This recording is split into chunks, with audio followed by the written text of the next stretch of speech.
अस्सलाम वालेकुम, आप देख रहे हैं जमहूर फरीद रईस के साथ। पाकिस्तान के अंदर कोविड-19 के हवाले से इस वक्त जो केसेस हैं उनमें इजाफा हो रहा है, लेकिन उसी के साथ साथ कोविड-19 से निपटने के लिए जो इकदाम उठाए जा रहे हैं वो भी काबिल सताइश हैं। एक ऐसी बात जिससे पूरी दुनिया निपट रही है और खुशकिस्मती से पाकिस्तान में जो तादाद हलाकतों की है वो उस तरह से नहीं है जो कि बहुत ही ज़्यादा खुश आइंद है।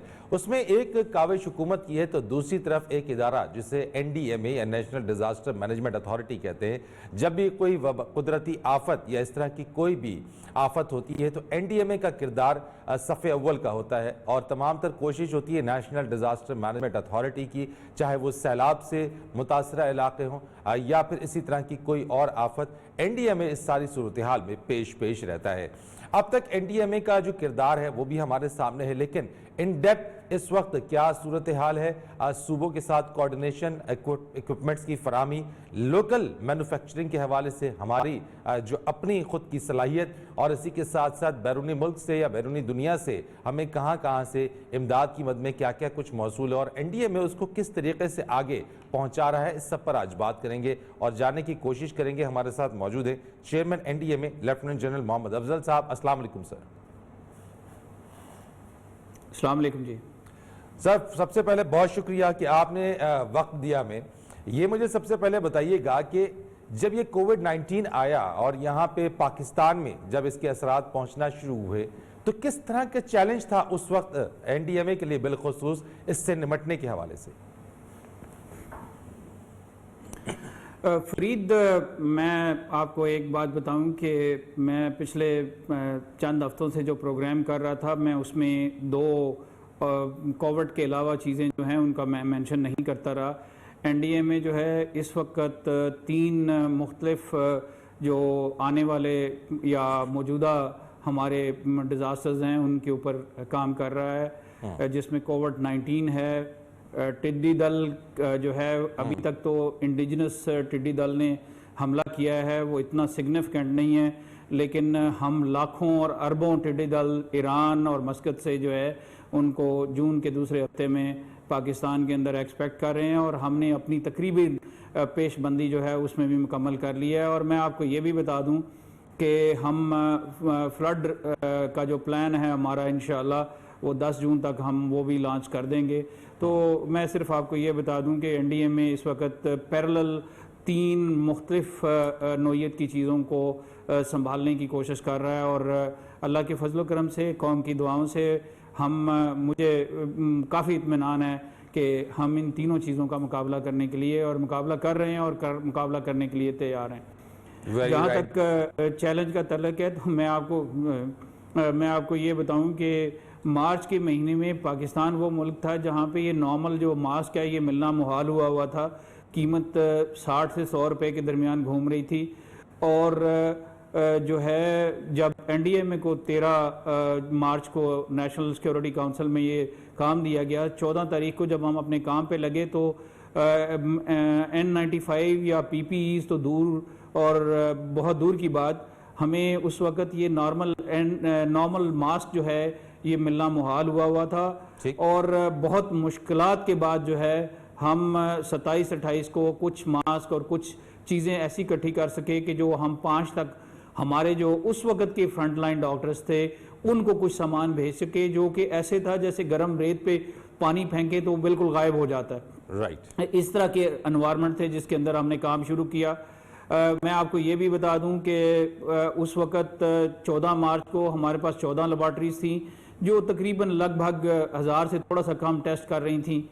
मैं आपको ये भी बताऊं कि मुल्क में जो है वेंटिलेटर्स का एग्जैक्ट नंबर भी नहीं पता था और जब हमने चीज़ों को डिग डाउन करना शुरू किया तो पता चला कि 1000 से ज़्यादा जो है वो वेंटिलेटर वो ख़राब पड़े हुए हैं। मैं उसमें मुख्तलिफ प्राइवेट इदारों का और प्राइवेट इंडिविजुअल्स का जिक्र करना यहाँ पे मैं ज़रूर समझूंगा कि जिन्होंने NTDC के साथ मिल के जो है इन जो वेंटिलेटर्स बहुत ज़्यादा ख़राब थे उनको ठीक किया और इस हालत में लेके आए कि वो अभी हमें अवेलेबल हैं इस काम के लिए।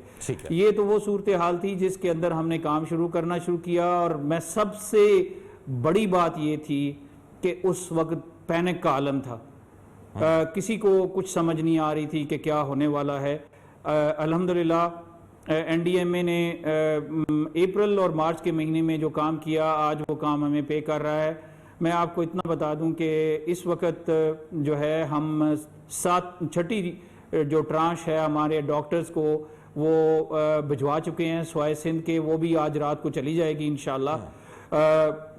हम इस वक्त जो है वो 437 अस्पतालों और बाकी जो क्वारंटाइन सेंटर्स और आइसोलेशन सेंटर सूबों ने बनाए हैं उनको ये हम भेज रहे हैं। और ये भी मैं आपको बता दूं कि इनके भिजवाने का तरीकाकार जो है हमने इस तरह ट्रांसपेरेंट रखा हुआ है कि हम फौज की मकामी कोरों को ये सामान भिजवाते हैं। वो मकामी कोरें जो हैं वो वहाँ पे लोकल जो सीनियर डॉक्टर या स्टोर मैन होता है उसको वो हैंड ओवर करती हैं, उनसे रसीद लेती हैं और हमें इस बात की इंटीमेशन देती हैं कि उस अस्पताल तक पहुँच गया है।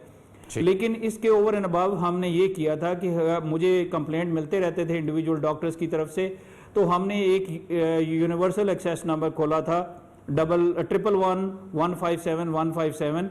उस पे शुरू में तो 8-10 कंप्लेंट आए हैं और अल्लाह के फजलो करम से अभी डॉक्टर्स के कंप्लेंट पीपीईज के लिए नहीं आ रहे, बल्कि डॉक्टर्स के कंप्लेंट अपने दूसरे मसाइल के लिए आ रहे हैं और वो हम उनके मुतल्लिका महकमों को लिखते रहते हैं। अच्छा जज साहब, ये तो आपने बड़ी कम्प्रिहेंसिवली आपने बता दी बात। यकीनी तौर पे ऊपर चैलेंज उस वक्त होगा क्योंकि एक पैंडमिक था, दुनिया की जो सूरत हाल थी वो हमारे सामने थी और पाकिस्तान जहाँ पे उस तरीके से वो फैसिलिटीज़ या चीज़ें नहीं थी जैसा कि आपने खुद भी बताया।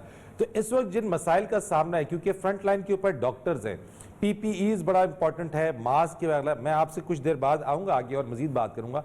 अभी जो डॉक्टर्स की जो कंप्लेंट्स आ रही हैं, जो आप तक वो एक्सेस कर रहे हैं, वो किस तरह की कंप्लेंट्स हैं, किस तरह की ज़रूरियात हैं जिसके लिए वो अपनी रिक्वेस्ट जो है वो आप तक पहुँचा रहे हैं? देखिए 8-10 तो कंप्लेंट ऐसी थी जिसमें इंडिविजुअल डॉक्टर्स ने कहा कि हमारे अस्पताल में तो पहुंच गए हैं, अस्पतालों में पीपीईज जो है there is a guideline from ministry of health जिसके मुताबिक जो डॉक्टर्स आईसीयू में काम करते हैं उनका ड्रेस डिफरेंट होता है, जो लोग जो हैं वो जनरल मेडिकल वार्ड में काम करते हैं उनका ड्रेस डिफरेंट होता है, जो लोग ओपीडीज में काम करते हैं उनका ड्रेस डिफरेंट होता है, जो लोग वेंटिलेटर्स पे काम करते हैं उनका ड्रेस डिफरेंट होता है। तो हम अपनी सारी कैलकुलेशनें जो लोग उस तरह काम कर रहे होते हैं उसी के मुताबिक भेजते हैं, लेकिन एट टाइम्स कुछ बच्चे जो हैं वो एप्रीहेंसिव होते हैं। फॉर एग्जांपल मुझे एक डॉक्टर बच्ची का डेंटिस्ट बच्ची का फ़ोन आया और उसने कहा कि हम तो लोगों के मुंह खोल के और दांत के अंदर काम कर रहे होते हैं, तो आप हमारे अस्पताल को तो आया है लेकिन हमें नहीं मिल रहा। इसी तरह इन 8-10 डॉक्टर्स का जो आया था उनको हमने जो है ना सिर्फ उनको टीसीएस की यहाँ से चीज़ें एनडीएमए की तरफ से, बल्कि उनके साथ कॉल करके उनसे कंफर्म भी किया गया। और मैं आपको ये भी बताऊं कि अभी तक 5 हॉस्पिटल्स ने हमें ये कंप्लेंट की, या तो चीज़ें उन तक पहुंची नहीं हैं या उनको कम पहुंची हैं। मैं उनके नाम भी आपको बता देता हूं। एक हॉस्पिटल था मीरपुर में, तहसील डडियाल में, वो उनके पास चीज़ें नहीं पहुंची थी, उनको हमने खुद पहुंचवाई। निश्तर अस्पताल में कुछ चीज़ें कम थी, उधर चीज़ें पहुंचवाई गई। पिशार नौशहरा में कुछ चीज़ें कम थी, एक डॉक्टर बच्चे ने भी लादा फ़ोन किया था, उनको चीज़ें पहुंचाई गई। इसी तरह एक क्रिश्चियन हॉस्पिटल है टेक्सला में, उन्होंने हमें रिक्वेस्ट की थी, हमने उनको भी भिजवा दिया, आल्दो वो कोविड के ऊपर काम नहीं कर रहे। ठीक है। अच्छा ये भी जरा बताइएगा कि मैं आपसे जानना चाहता हूं, जो टेस्टिंग की कैपेसिटी है वो बड़ा इंपॉर्टेंस रखती है और इस वक्त टेस्टिंग की कैपेसिटी जो है वो जैसे जैसे बढ़ेगी यकीनन वैसे वैसे हमें ये चीज़ क्लियर होगी कि हमारे पास केसेस कितने एक्टिव केसेस हैं। टेस्टिंग के हवाले से हमारे पास इनिशियल कैपेसिटी क्या थी जल साहब, और इस वक्त हमारी ये कैपेसिटी कहां तक जा चुकी है? फरीद, मार्च के पहले हफ्ते में पाकिस्तान में टेस्टिंग की कैपेसिटी तकरीबन 500 टेस्ट के करीब थी और 5 ही लेबॉर्ट्रीज उस वक्त काम कर रही थी, 500 से थोड़ा सा कम थी। 14 मार्च को 14 लेबॉर्ट्रीज थी और वी वर डूइंग लगभग कोई 1000 के करीब टेस्ट हो रहे थे। आज अल्हम्दुलिल्लाह एक नेटवर्क ऑफ लेबॉर्ट्रीज जिसमें इस वक्त 93 टेस्टिंग लेबॉर्ट्रीज जो हैं वो गवर्नमेंट और वो सेमी प्राइवेट सेक्टर में फंक्शन कर रही हैं। Why I am saying semi private, इसलिए कि कुछ लेबॉर्ट्रीज हैं जो कि प्राइवेट हैं लेकिन वो हमारे एम्बट में काम कर रही हैं, और उनके साथ हमने इस तरह की इक्वेशन पैदा की है कि जिस तरह प्राइवेट लेबॉर्ट्रीज जो हैं इस वक्त तकरीबन 8 से 9,000 रुपए चार्ज करती हैं एक टेस्ट करने के लिए, तो वो जो प्राइवेट लेबॉर्ट्रीज हैं उनकी कुछ इमदाद हम करते हैं, जिसमें उनको रिएक्शंस देते हैं, उनको वीटीएम वगैरह सप्लाई करते हैं। तो उनकी जो लेबॉर्ट्रीज अपनी पीसीआर मशीनें यूज़ करती हैं वो उनको हमने अलाउ किया है 3,000 चार्ज करने का, और जिनको हमने पीसीआर मशीनें खुद दी हैं उनको हमने 2,000 रुपये चार्ज करने के लिए कहा है। वो भी हमारे साथ तकरीबन 7-8 लेबॉर्ट्रीज हैं जो काम कर रही हैं, और हमारा प्लान ये है कि मिडल ऑफ जून तक हम मुल्क में 100 लेबॉर्ट्रीज जो हैं उनको कायम कर दें। मैं इसकी थोरेटिकल जो है कैपेसिटी वो मैं आपको बता दूं कि इस वक्त एक शिफ्ट में हम तकरीबन 30,000 टेस्ट कर सकते हैं, और एक शिफ्ट सिर्फ 4 घंटों की होती है। और अगर हम नॉर्मल ऑफिशियल वर्किंग की बात करें तो 8 घंटे में हमें 60,000 के लगभग टेस्ट करने चाहिए। मैं सूबों पे पहले भी एम्फेसाइज करता रहा हूं, मैं सूबों पे अभी भी एम्फेसाइज करूंगा कि वो टेस्टों की मिकदार को बढ़ाएं, जो कि हमारी एफिशिएंसी है एटलीस्ट 2 शिफ्टों की उसकी ऑप्टिमम पे आएँ। और ऑप्टिमम की जब मैं बात करता हूँ वो 85% होनी चाहिए। दैट मीन्स कि अराउंड 50 से 55,000 टेस्ट हमारा रोज का कम से कम होना चाहिए। तो जनरल साहब ये हो क्यों नहीं रहा अब तक? यानी मैं पूछना चाहता हूँ ये अब तक हो क्यों नहीं रहा? यानी अगर आपने एफिशिएंसी की बात की है मैं आपको बताता हूँ, मैं उसकी आपको वजह बताता हूँ। एक वजह तो ये है कि मैं पहले आपको बता दूं कि हमारे पास है क्या कुछ। इस वक्त भी हमारे पास तकरीबन 1.59 मिलियन रिएक्शंस हैं, यानी टेस्ट जो हम कर सकते हैं वो 1.59 मिलियन हमारे पास पड़े हुए हैं। इसके अलावा जो 3-3.5 लाख के करीब जो है हमने सूबों को इशू किया हुआ है। हमने अपना एक जो है कोल्ड स्टोरेज बनाया है जिसमें -30 डिग्री सेंटीग्रेड तक जो है वो इसको स्टोर करने की सलाहियत है। और अल्हम्दुलिल्लाह अभी हम सामान इतना ले चुके हुए हैं कि सूबे जितने टेस्ट करना चाहें हम उनको सपोर्ट कर सकते हैं। कमी कहाँ पे है वो मैं आपको जो मेरी दानिश में मुझे कमी नज़र आ रही है। पहली बात ये है कि सूबों का जो सैंपल लेने का प्रोसीजर है मेरे अपने ख्याल में उसमें कमी है, कोऑर्डिनेशन की कमी है। और तीसरी सबसे बड़ी बात यह है कि टेक्निकल मैन पावर जिसमें माइक्रोबायोलॉजिस्ट और मॉलिक्यूलर बायोलॉजिस्ट बच्चे और बच्चियां जो हैं होते हैं जो काम करते हैं इन लेबॉर्ट्रीज में, उनकी कमी है।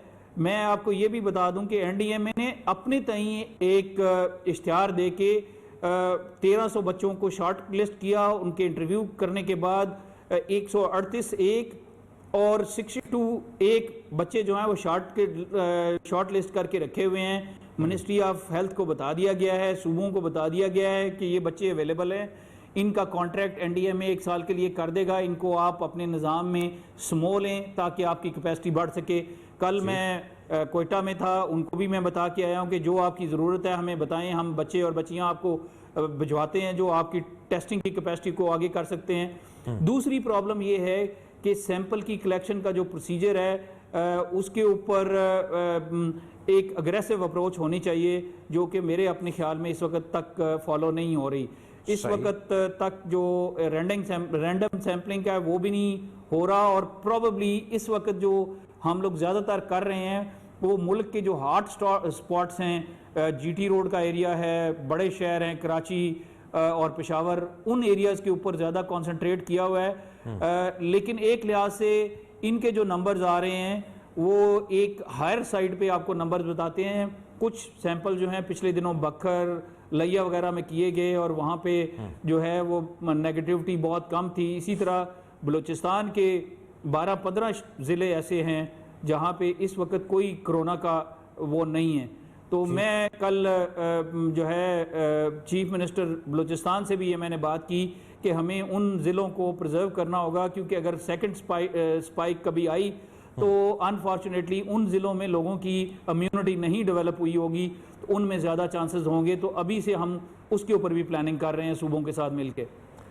आपने जिस तरीके से जनरल साहब ये बात बताई है, क्या स्टिल आप लोगों की तरफ से एनडीए में इस बारे में प्रोविंसेस को कुछ पुश कर रहा है कि वो अपनी एफिशिएंसी को बढ़ा दे? बिकॉज कैपेसिटी मौजूद है, चीज़ें मौजूद हैं, आप इक्विपमेंट्स तैयार फराहम करने को तैयार हैं। आपने जो बात बताई है कि वो एफिशिएंसी की है और कैपेसिटी की है, कैपेबिलिटी की है कि जो अब तक इंक्रीज नहीं हो पा रही है, हम ये तवक्को रखें कि क्या आइंदा आने वाले दिनों में जो है वो तमाम सूबे अपनी कैपेसिटी को, एफिशिएंसी को मजीद बढ़ा देंगे ताकि टेस्टिंग जो है ज़्यादा से ज़्यादा हो जाए?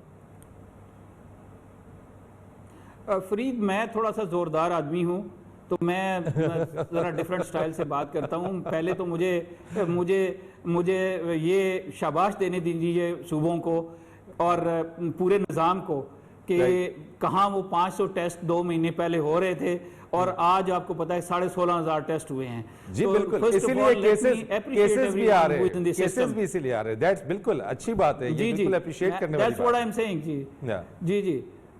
ये मैं उनको अप्रिशिएट करता हूं कि वो हम लोग 500 एक बहुत ही मायोपिक नंबर था जिससे हम उठ के आज इतने बड़े नंबर पे पहुंच गए हैं। तो मैं उनको डिस्करेज भी नहीं करना चाहता, मैं उनको शाबाश भी देता हूं, लेकिन मैं समझता हूं कि उनको इस निज़ाम को आगे लेके जाने की ज़रूरत है। और मैं आप के तवसत से भी और मैं डायरेक्टली भी चीफ सेक्रेटरी से हर वक्त बात करता रहता हूं और उन्हें मैं कहता हूं कि मुझे बताएं कि क्या चीज़ चाहिए। और मैं आपको बताऊं कि इस वक्त अल्हम्दुलिल्लाह as far as testing is concern हमारे पास रिसोर्सेज बहुत हैं। जितना चाहेंगे सूबे हम उनको रिसोर्सेज देने के लिए तैयार हैं। वो टेस्ट ज़रूर करें।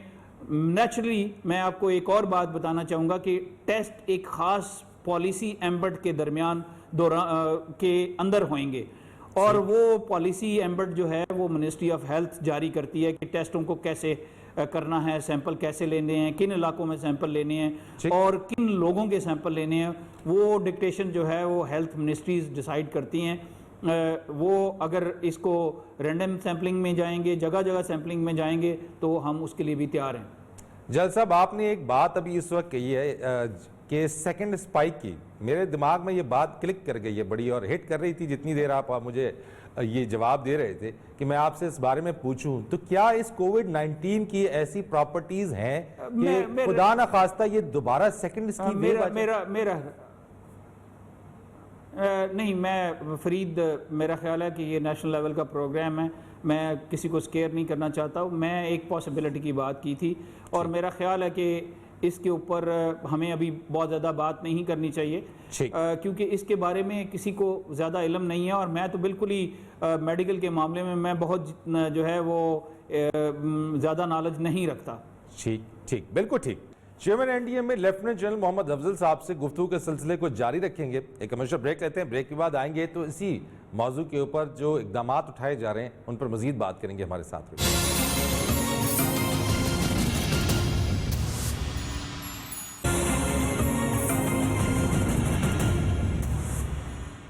एक बार फिर आपको प्रोग्राम में खुश आमदीद कहेंगे। जी जन साहब, मुझे ये भी बताइएगा ज़रा सा कि गुज़िश्ता दिनों हमने कुछ इस बारे में सुना क्योंकि बहुत सारी हमारे पास टेस्टिंग किट्स जो थी वो हमारे पास चीन से भी आ रही थी और उसमें बहुत सारी जगहों पर इस तरह से भी हो रहा था और लोगों में ख़ास तौर के ऊपर, क्योंकि लोग ये देख रहे हैं, जानना भी चाहते हैं, सुनना भी चाहते हैं।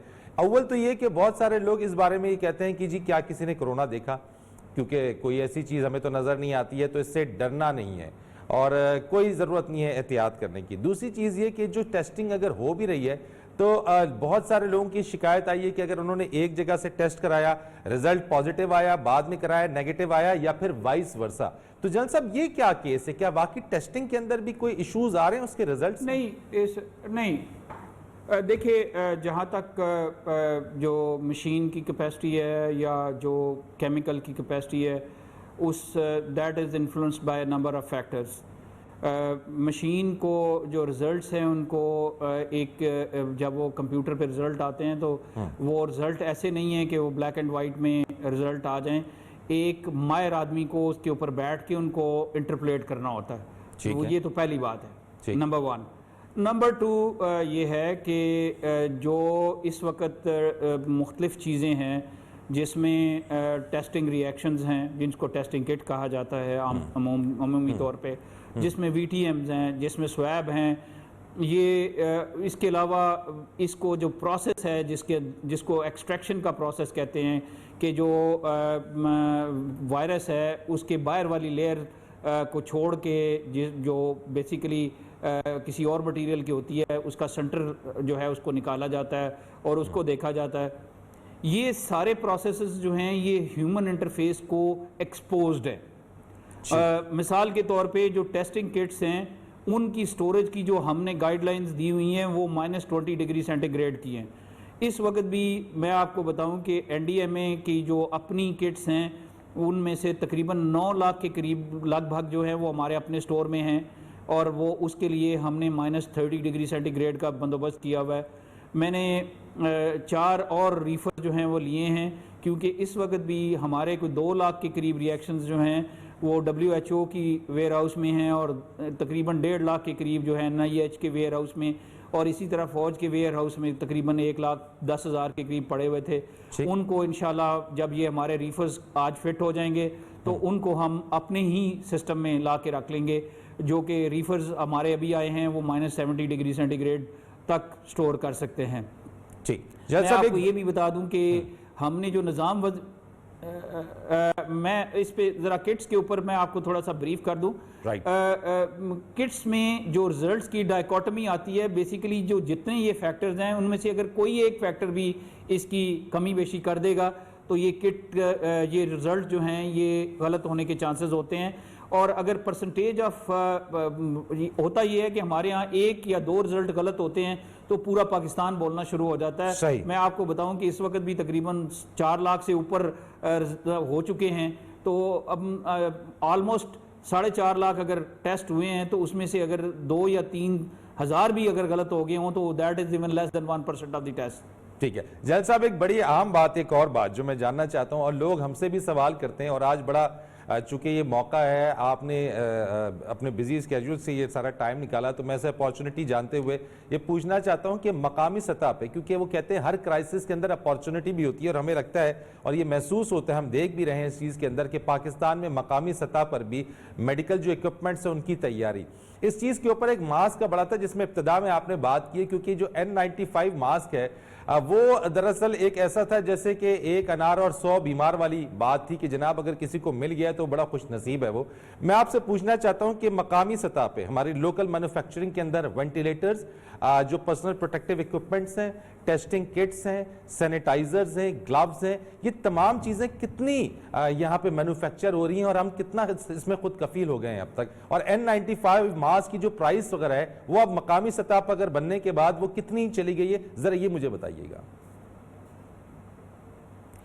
अच्छा, मैं आपको एक बात बताऊं कि जब क्राइसिस आया तो शुरू में हमने कुछ चीज़ें जो हैं हमें गिफ्ट आई थी चाइना से, तो हमने इमीडिएटली बगैर देखे हुए उनकी साइजिंग देखे हुए जब हमने डॉक्टरों में डिस्ट्रीब्यूट की तो आपको पता है कि उनके जो साइजेज़ हैं हमारे साइजेज़ से मुख्तलिफ हैं चाइनीज़ के। तो मुझे सबसे पहले ये शिकायतें आनी शुरू हुई कि जो साइजेज़ प्रोवाइड किए जाते हैं या वो बहुत छोटे हैं या वो लड़कियों के लिए हैं। तो ये एक बड़ा इशू था जिसको मैंने इस तरह रिजॉल्व किया कि I called most of the vendors in Pakistan, both in medical side, like biomedical side, biomedical equipment side, and also in PPE, personal protective equipment side.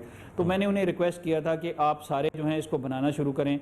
मैं आपको अल्हम्दुलिल्लाह ये बता दूं कि पाकिस्तान की इस वक्त बड़ी बड़ी जो कॉटन के और टेक्सटाइल के एक्सपोर्टेड थे, bulk has come to manufacture of PPE।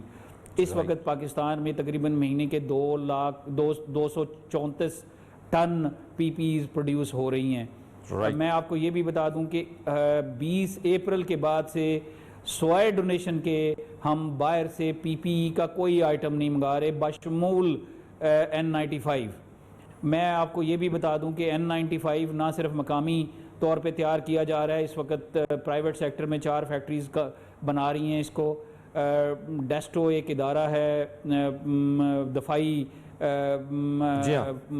महकमा दफा का, उसके अंदर भी ये बन रहे हैं और हम अभी इनको मकामी तौर पे ही ख़रीद रहे हैं, सिवाय उनके कि अगर हमें किसी दूसरे मुल्क से डोनेशन आ जाए।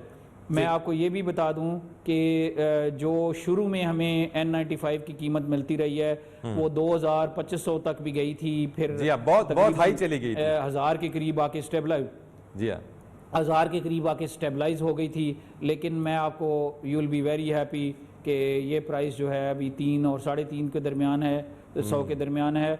लेकिन हम डेस्टो से इस वक्त हम सिर्फ 103 रुपए में खरीद रहे हैं। ये तो बहुत ही खुशाइन बात है जनरल साहब। और व्हाट अबाउट वेंटिलेटर्स, अगर हम वेंटिलेटर्स की अगर आप मुझे कोई फिगर बता दें। जी, मैं वेंटिलेटर्स पे भी मैं आपको उस पर पूरी तफसील से आगाह करता हूँ। 1187 वेंटिलेटर्स हमने ऑर्डर किए हैं। मैं आपको वेंटिलेटर के एनवायरनमेंट भी बताऊं कि शुरू में जब हमने वेंटिलेटर्स खरीदने की कोशिश की तो चाइना में पूरी दुनिया के लोग जो हैं वो ख़रीद रहे थे, और यहाँ तक भी हो रहा था कि मिडल ईस्ट के और यूरोप के लोग जो हैं वो एडवांस पैसे दे के चीज़ें लेके जा रहे थे, जिसकी वजह से वेंटिलेटर्स की कीमतें जो हैं वो 40,000 से लेके $70,000 फ़ी पीस हो गई थी। ये एक बहुत सीरियस इशू हमारे लिए हुआ। हमने फिर गवर्नमेंट ऑफ चाइना से बात की, चाइनीज़ एम्बेसी के साथ बात की। एक उनका इदारा है NDRC जो कि हमारे प्लानिंग कमीशन का हम पल्ला है, चूँकि मेरा उनके साथ पहले भी इंटरेक्शन रहा था, उनसे बात की। तो चाइना ने अपनी 4 कंपनियां हमें डेजिग्नेट कर दी कि ये 4 कंपनियां सिर्फ पाकिस्तान को सप्लाई करेंगी। दूसरा उन्होंने काम ये किया जिसका हमें थोड़ा सा नुकसान भी हुआ कि उन्होंने पूरी दुनिया के लिए सिर्फ 8 एक्सपोर्टर को नॉमिनेट कर दिया, और ज़ाहिरी तौर पे तो उन्होंने कहा कि वो क्वालिटी कंट्रोल करना चाहते हैं, लेकिन उसका इमीडिएट इफेक्ट ये हुआ कि हमें जो चीज़ें मिल रही थी ओपन मार्केट से वो मिलना बंद हो गई। और ये जो 3 कंपनियां चाइनीज़ एम्बेसी ने हमें दी थी वो हम अपने जो हमारी चाइना वाली एम्बेसी है उसमें हमने पैसे रखवाए थे। हमारी एक प्रोक्योरमेंट टीम पाकिस्तान में बैठती थी, एक प्रोक्योरमेंट टीम हमारी एम्बेसी की डेजिग्नेट हमने नोटिफाई की। ये जो हैं ये वीडियो कॉल के ऊपर उन कंपनियों के साथ नेगोशिएशन करते रहे। मैं आपको एक बात बता दूं कि चाइनीज़ चीज़ों के बारे में जो है कोर्ट के अंदर भी एक ऑब्जर्वेशन आई थी, और मेरी अपनी एप्रीहेंशंस भी हमेशा से रही हैं कि चाइनीज़ टेक्नोलॉजी थोड़ी सी इंफीरियर होती है यूरोपियन टेक्नोलॉजीज़ के बारे मुकाबले में। तो उसके लिए हम लोगों ने अपने जो सेफ गार्ड्स थे वो हमने पूरे निज़ाम में इनबिल्ड किए। हमने SGS को कहा था कि हमें वहाँ पे इंस्पेक्शन कर दे। SGS ने हमें इंस्पेक्शन के लिए ये कहा था कि हम $150 फ़ी kg चार्ज करेंगे, और सिर्फ आपको ये बता देंगे कि जिस डब्बे में और जिस रसीद के साथ जो चीज़ आई है क्या वही चीज़ उस डब्बे के अंदर है। सही। तो उस निज़ाम में हमारा बहुत ज़्यादा खर्चा होने के चांसेस थे, तो हमने निज़ाम को थोड़ा सा ये चेंज किया कि हमने चाइनीज़ कंपनीज को कहना शुरू कर दिया कि हमें यहाँ पे आपका SLA चाहिए पाकिस्तान के अंदर। तो अल्हम्दुलिल्लाह आउट ऑफ 1187 तकरीबन 1100 के करीब वेंटिलेटर्स ऐसे हैं जिनके लिए चाइनीज़ कंपनीज जो हैं उनके लोकल रैप यहाँ पे हमें ना सिर्फ यहाँ पे इंस्टॉलेशन करके देंगे, हमें ट्रेनिंग करके देंगे, बल्कि डिपेंडिंग ऑन द एग्रीमेंट 1 से 3 साल का हमें वो सर्विस भी प्रोवाइड करेंगे इंशाल्लाह। और जन साहब लोकल मैन्युफैक्चरिंग भी हमारी हो रही है लोकल वेंटिलेटर्स की। जी मैं उसी पे आ रहा हूँ जी। 6-7 वेंटिलेटर्स जो हैं, 6-7 इदारे जो हैं वो मुख्तलिफ वेंटिलेटर बना रहे हैं। इसी तरह एक वेंटिलेटर जो है वो प्राइवेट सेक्टर में भी बन रहा है। सारे के सारे वेंटिलेटर्स जो हैं अभी ट्रायल फेजेस में हैं। सारों के क्लिनिकल ट्रायल इस वक्त हो रहे हैं। मुझे उम्मीद है कि ये क्लिनिकल ट्रायल जो ही ख़त्म होते हैं तो इन वेंटिलेटर्स को हमें जो है वो मैस प्रोडक्शन की कहा जाएगा। इनमें से कुछ इदारों ने मुझे अप्रोच भी किया है कि हम उन्हें कुछ ऑर्डर प्लेस कर दें, तो मैंने सिर्फ एक कंडीशन रखी है कि अगर वो मुझे अपना प्रोडक्शन का सेटअप दिखा देंगे तो मैं ऑर्डर्स भी प्लेस कर दूंगा। Very nice. और जान साहब इस वक्त जो सिचुएशन है, एक और आपसे एक और खुशखबरी आपसे शेयर कर दूं कि जो टेस्टिंग मशीन्स हैं, हाँ। जो ये पहली दफा मैं बात कर रहा हूं, इस वक्त ये मीडिया पे नहीं आई है। अल्हम्दुलिल्लाह एक टेस्टिंग मशीन भी इम्प्रोवाइज कर ली गई है जो इंशाल्लाह एक बैच को 20 मिनट से लेके 60 मिनट के दरमियान जो है वो टेस्ट रिजल्ट दे देगी 48 रिएक्शंस का। और ये कब से वर्किंग शुरू कर देगी जन साहब? मकामी बच्चों ने इसके हम ऑलरेडी 500 टेस्ट कर चुके हैं। ये सारे के सारे वो टेस्ट थे जो कि ऑलरेडी टेस्ट हो चुके थे, सिर्फ इसकी वैलिडेशन हो रही थी। उन्होंने मुझे एक बड़े पुर्जे का कहा है मंगवा के देने का कोरिया से, मैं उन्हें मंगवा के दे रहा हूँ। इंशाल्लाह जब वो आ जाता है तो ये जो टेस्टिंग की मशीन है ये हम मैस प्रोडक्शन में इंशाल्लाह चले जाएंगे और उम्मीद है कि ये बहुत ज़्यादा काम आएगी। मैं आपको एक और बात बता दूं, आपके तवसत से मैं तमाम वो लोग जो पाकिस्तान में चीज़ें प्रोड्यूस करना चाहते हैं और मशीनरी नहीं ला पा रहे because of the transportation issue, वो NDMA से रब्ता करें। हम तमाम लोगों की जो पाकिस्तान में इंडिजिनस प्रोडक्शन करना चाहते हैं या पाकिस्तान से प्रोडक्शन करके बाहर भेजना चाहते हैं, उनकी हम हर तरीके से मदद करने के लिए तैयार हैं। ये तो बड़ी खुशाइंद और बहुत ही खुशखबरी की बात है जुनैद साहब कि हमारी ये टेस्टिंग मशीन जो है वो ये मास प्रोडक्शन इसकी शुरू हो जाएगी। टिड्डी दल के हवाले से जरा मैं बात करना चाहता हूं, लेकिन एक मुख्तसर सा सवाल और मुख्तसर सा मैं आपसे एक रिस्पांस उसका चाहूंगा लोगों के लिए कि इस वक्त हमने जो है वो बड़े इजी हो गए हैं, लोग बाहर निकल रहे हैं, तो आप उनके लिए कुछ कहना चाहते हैं जनरल साहब कि क्या अभी भी प्रिवेंटिव मेजर जो है वो लोगों को उसी तरह से लेने चाहिए जैसे पहले वो ले रहे थे? मैं आपसे मुख्तसर जवाब चाहूंगा, देन हम टिड्डी दल की तरफ आऊंगा और वो मेरा आपसे लास्ट क्वेश्चन होगा उससे रिलेटेड। जी मैं अगर आप ये मुझसे ना भी पूछते तो मैं जाते जाते आपसे ये ज़रूर कहता कि मैं कुछ पैगाम छोड़ना चाहता हूँ अपनी कौम के लिए। मैं सिर्फ आपको ये कहना चाहूँगा कि आज हमारी हाईएस्ट डेथ थी 50। आज हमारा जो नंबर है वो 3000 पर डे को क्रॉस कर गया है। ये जो है जहाँ अफरियत है कोरोना का, वहाँ भूख का अफरियत जो है वो इसके साथ नहीं चल सकता। मैं अपने भाइयों से, बहनों से, बच्चों से, बुज़ुर्गों से ये रिक्वेस्ट करूँगा कि मिनिस्ट्री ऑफ हेल्थ ने जो आपको SOPs दी हैं, जो उन्होंने आपको गाइडलाइंस दी हैं, उन गाइडलाइंस को सख्ती से फॉलो करें। अगर हम सख्ती से फॉलो नहीं करेंगे तो हमें दो में से एक अफरियत ज़रूर खाएगी, या कोरोना हमें डैमेज करेगा या हमें भूख डैमेज करेगी। कोरोना से बचाव हो सकता है, भूख से बचाव नहीं हो सकता। लेकिन कोरोना से बचाव जो है वो आप जब बाहर निकलते हैं मास्क पहने, अपने हाथों को धोएं। ईद आ रही है, ईद प्रेफरेबली अपने घरों में पढ़ें। अपनी फैमिली में भी जब बैठते हैं तो सोशल डिस्टेंस 6-8 फुट का फासला एक दूसरे से रख के बैठें। घर के अंदर जो है वो गैर ज़रूरी तौर पे आना जाना कम करें। बुज़ुर्गों को जब मिलते हैं तो उनके पास ना बैठें, उनको दूर से सलाम करें, उनकी रिस्पेक्ट करें, उनकी ताज़ीम करें, क्योंकि वो सबसे ज़्यादा वर्नेबल हैं। और मैं आपको एक और रिक्वेस्ट, बाज़ारों में बग़ैर ज़रूरत के ना जाएं, ये हम सब के लिए बेहतर है। जल साहब, टिड्डी दल के हवाले से आप बता दें, ये बड़ी आपने कोरोना से बच जाएंगे। ये आपने जो पैगाम दिया यकीनन इसके ऊपर सबको एडहेयर करना चाहिए। लास्ट क्वेश्चन रिलेटेड द टिड्डी दल, कैसे इसको मैनेज करेंगे, क्योंकि ये बड़ा अफरियत के तौर पे और बड़ा ही हमारे लिए एक और थ्रेट है जिसका आपने इब्तिदा में जिक्र किया, तो इसको निपटने के लिए क्या इकदाम उठाए जा रहे हैं? मैं आपको 3 हिस्सों में इसका जवाब दूंगा। पहला हिस्सा ये है कि क्या दवाएं मौजूद हैं, जो पेस्टिसाइड हैं वो मौजूद हैं। दूसरे नंबर पे क्या दवाओं को फेंकने के लिए जो सामान चाहिए होता है वो मौजूद है।